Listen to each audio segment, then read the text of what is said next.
Okay, I'm not going to show a video of how to get to this point because there's a lot of good videos that show that. The guy that did a really great job, he cut through this with a drill and over here. And then some other people described, making the cut in the chamber. That when you cover it up, you don't have to tape it off or anything to operate correctly. What I'm going to try to do is a little differently. This, the way this filter works is rather interesting. Air actually comes in through here, and then it circles around the top of the foam. It doesn't go through the foam. It just goes over the top, So as the air goes around it, it is just above it. It's like a blanket above it, air going across and into the motor. So this foam is not being pressurized or anything. It's sort of funny that it even failed, or if it did at all. I don't even think it did on mine, but I am going to remove it. So what I'm going to do a little differently is I am going to go into this section here. This whole thing from here to here is just an open area. The foam is in the top part, the other, it's all one chamber. And then of course the seal will be on the top. So I'm going to take a Dremel and I'm going to open this area up and leave a flap. I'm going to try to do it also on this one and leave a flap. And then pull the foam out and bend it back down and take epoxy and glue it in, clean it up as best I can. And of course, if it has any leaks or anything, it won't matter because it's in the chamber.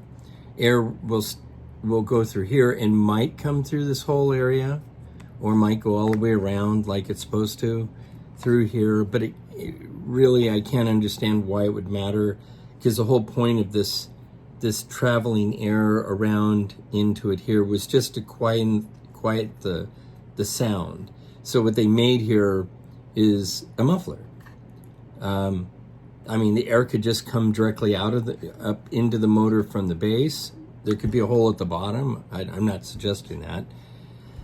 This is where the filter can go for air that we switch out from time to time. But that's going to be my fix. I haven't seen anybody, I have seen people say cut it in the middle and basically leave it open, I guess. I want to try to close it off so it'll still do the flow the way it was designed, but I'm going to do it inside here, and that way, if I can do the flap properly and put in the epoxy, it should work out. Between. And with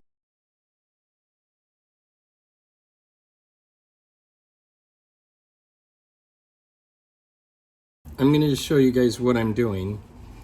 So what I've done is, I got to see where the camera is. All right. As you can see, I have taken a Dremel like this, and with the sand wheel,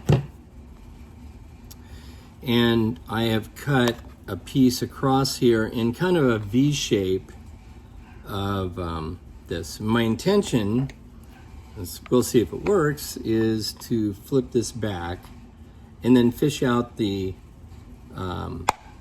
deal. I don't know.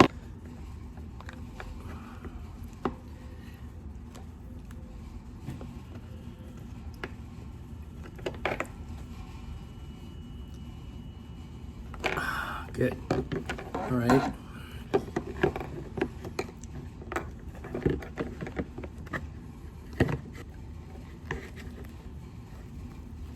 Wow, it's going to come out as one piece. Nice.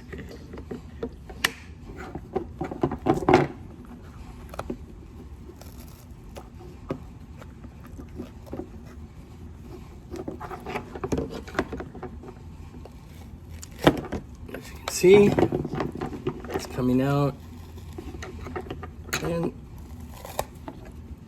it's pretty much intact.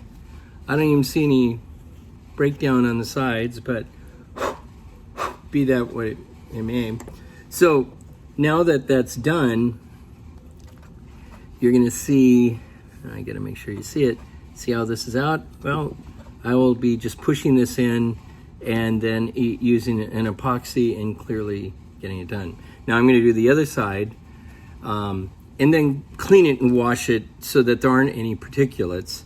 Then I'll do the gluing. So I'm gonna change my idea from this to this slide cutting device.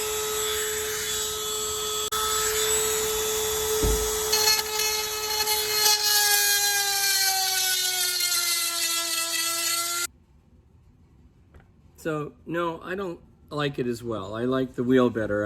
I know it's a funny cut, but it's straight, and I did cut some of the foam by doing it this way, so I wouldn't recommend it. I would use this wheel on both sides, but this is what I've done.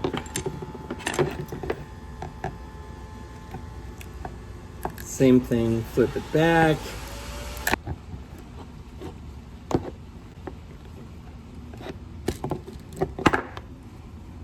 Again, bend it pretty hard because it's pretty tough material. Get in here and try to get this thing. Now, it's around this one deal anyway, so I have to tear it apart slightly. Yeah, this is a little dirtier, not quite as nice. The other one was nice. It came out in one clean bite. Oh, but this will work. It is pretty resistive to breaking apart, which should be good news to all of us, that generally speaking, it's not really a problem.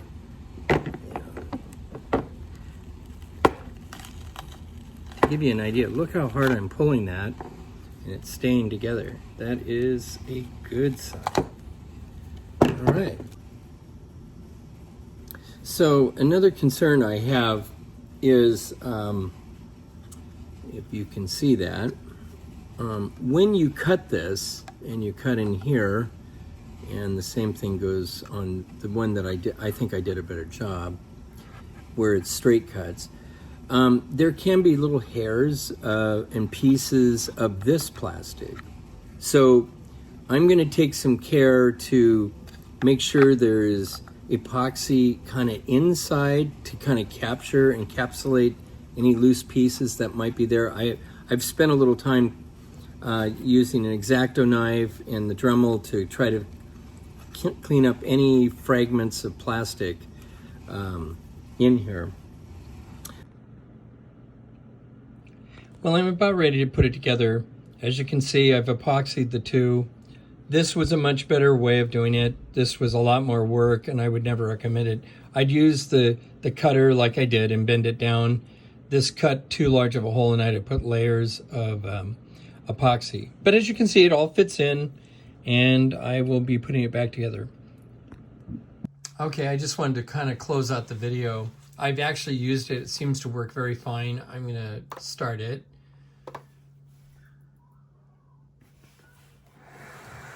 And you can hear, my headset thing. But if I wear it, you'll see that it's very quiet. Now, as I do this, I don't notice any sound problems. I sound funny because my nose is plugged. But it works well, and it's not particularly loud. So I'm not really sure what the reason for that foam is. It's the noise that it makes is very, very small without it. I think removing it is a good idea. Of course, I've not done any medical studies or anything. Do this at your own risk, but seems to work well, and I think until they replace the machine or whatever, it's a good fix.